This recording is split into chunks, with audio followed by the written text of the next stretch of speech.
So, guys, we're going to be rebuttaling Boomer, Gio, Landon Collins interview. Obviously, mostly Landon. I think I touch on Gio in this video a little bit. I do want to keep a quick disclaimer. I do go hard on Landon Collins. And deserved or not, I just kind of want to put that out there. But I do appreciate him reaching out to the community, his softball game, all that stuff. That's cool. But I disagree with a lot of what he says with the Giants, and I do go a little hard. So I just kind of put that out there before we get into the video. Either way, this has been One Giant Rebuttal. Welcome to the courtroom, and let's get into it. A comment like this, about the culture of the Giant locker room. This is something that Dave Gettleman basically was talking about, after, Snacks Harrison leaves, you leave, they decide to not sign you. They trade Odell Beckham Jr., Olivier Vernon, they trade him. And then you hear about, that he doesn't have a culture problem anymore in the locker room. I mean, how does that make you feel? I don't know what was the problem and which culture problem he was talking about. Honestly, he didn't make that clear to neither one of us. And then secondly, he wasn't even in the locker room to be able to tell what the culture was. Right. So to say those comments, it was kind of a smack in all our faces that he let us go, that he let go. I know OBJ. Landon doesn't even have any sort of realization. He doesn't even think that the GM could possibly know what's going on in the locker room or have a beat for what's going on in the locker room because the GM's not there. Because Landon was part of the problem.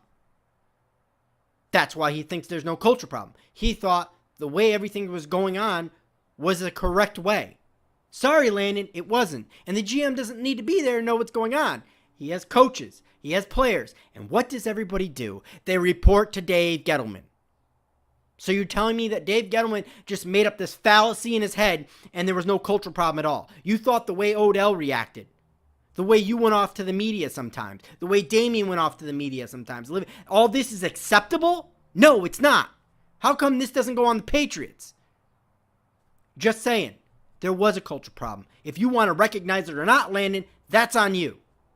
But there was a culture problem.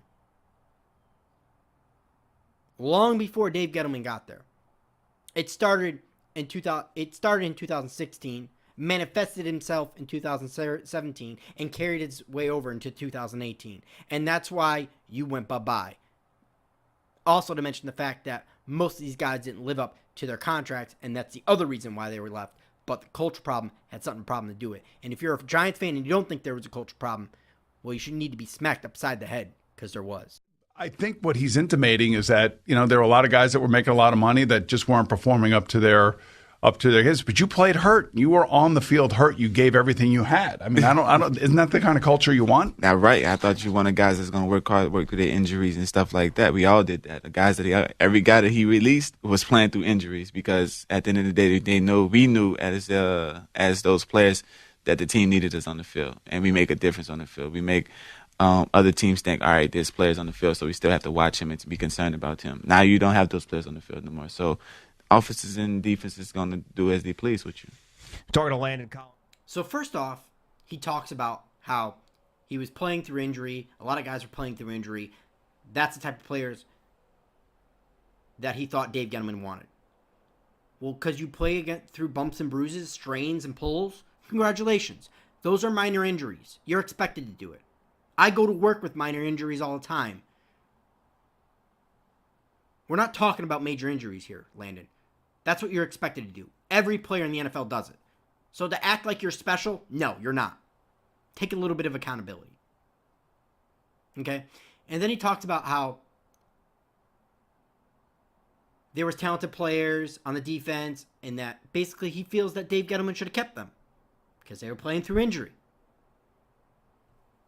And now that those guys are not there, teams are basically going to do whatever they want to the Giants. They were already doing it, Landon. You guys have given up over 400 points the last 2 seasons. They've already were doing it. They were already doing it. What's the difference if you're there or not? They were doing it with you on the field. Your point is moot. It's not even valid. It's stupid. You're speaking out your rear end. It's laughable. You're laughable. It's laughable the Washington Redskins even gave you $14.5 million. But I digress there. Let's move on.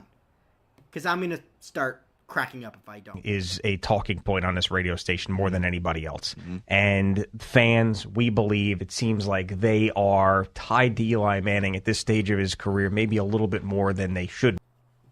Gio, shut up. Don't speak for us fans. You don't know.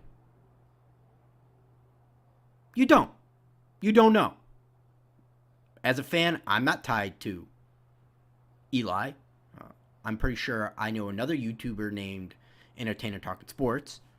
He's not tied to Eli. I know another YouTuber named Bad Dog 7676. He's not tied to Eli, and that's just 3 people. Not to mention, each have collectively over 8,000 subscribers on both their channels. That's 16,000 people that roughly agree with their opinions. Now, granted, not everyone's a Giants fan, but you get where I'm going. Don't speak for us Giants fans, Gio. Shut up. I digress there. Let's move on. I wasn't even trying to rebuttal Gio. He just said a stupid comment that I wanted to point out. When Odell Beckham Jr. got traded and you found out that news, what'd you think? I wasn't surprised at all. You weren't surprised? Like you said, Gettleman was talking about the cultural change. I thought that's the only person he was talking about until he started getting rid of all of us. But it wasn't a shocker to me. I knew it was going to happen because they just thought Odell was a problem. So they thought Odell was a problem. Mm-hmm. So that means you're implying he was not a problem. He was never a problem. He was never a problem. He was a brother. He was a great teammate. He went out there, regardless of the fact that they was mad at him or somebody said this, he went out there to practice hard each and every day. He went out there to the games, and y'all saw what he did when he had the ball in his hand, regardless of the fact that they thought he was a problem. Why did they think he was a problem? I don't know. Well, maybe an ESPN interview. Maybe a few other things. I mean, did he ever voice his displeasure with playing it with Eli at all? Did you ever hear any of that? Say what? Did he ever voice his displeasure playing with Eli? Nah, he never voiced his displeasure with that. He just went out there and played regardless of the fact. He just want Eli to throw the ball to him and try to make something happen. That's all he wanted him to do. Yeah. How about his injury at the end of the year last year? Mm-hmm. He some would say that he should have played maybe one of those final 2 games, but yet he took himself off the field. That was his call. I mean, at the end of the day, we wasn't playing for anything. He's your top receiver. Why try to continue trying to hurt your top receiver? Right. He already had a quad injury, coming back from an ankle injury. But you've played through injuries, though. But it's different. I'm hitting people. He's getting hit. And then at the same time, he has to From a fan's run. perspective, I'll tell you this much. From a fan's perspective, there is no difference. And that's the perception of it. Now, I'm going to lean on you because you played a game, right? Yeah. But from my perspective, you and him, you're both hurt. One guy's playing through it, one guy's not. And I'm showing up at those games, and my money's going into buying those tickets. Like, I got the ultimate respect for you, and I'm questioning that guy. Can you understand that? Yeah, I can understand that. It's just the fact that fans want to see him play because they think it's not a big injury in their eyes. But at the same time, the way he had to go through it with the slight tear within his quad is tough to fight through. He's running verticals all the time. I'm backpedaling. All I got to do is break out of my pedal to come forward. He has to continue running for yards each and every time. So it's different. We're talking to So we all know how I feel about Odell Beckham Jr. And if you don't, go back in my playlist. I've got plenty of videos responding to Odell. I probably have more I need to add to those playlists. So my problem's not there. It's my problem when he says about the quad and how Odell wasn't playing through it and it was no big deal. That's where I have a problem. That is where I have a problem. Because the fact that he thought Odell not playing through injury is no big deal means he has no problem not doing his job. He has no problem. Because if you're losing, what do we go out and play for? That's what I have a problem with a lot of these NFL players. They're prima donnas now. They have no sense of accountability. They blame everybody else. You gotta go do your job. Teams pay you millions of dollars to play weeks 1 through 16, playoffs, and possibly Super Bowl. That's what they pay you for. Come to practice, work hard, go through your media obligations, your team obligations, work, go home to your family, rinse and repeat. That's what you're paid to do.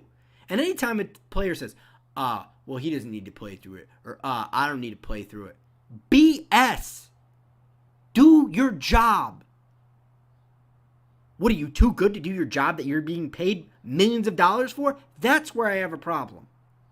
Because if he's willing to take that stance on Odell, how does he feel himself when it comes to it?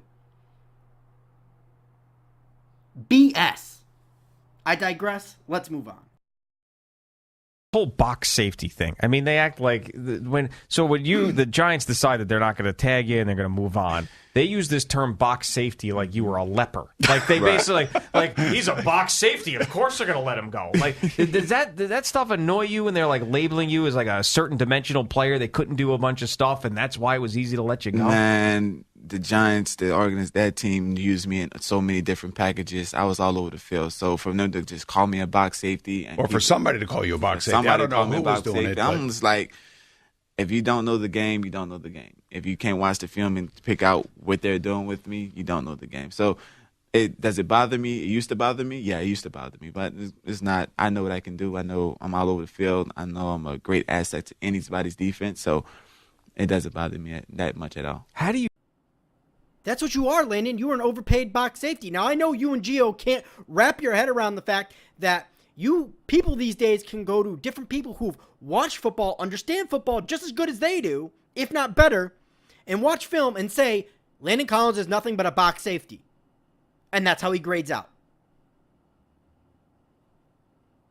They can't wrap their head around it. I don't care how many packages they used you in, Landon.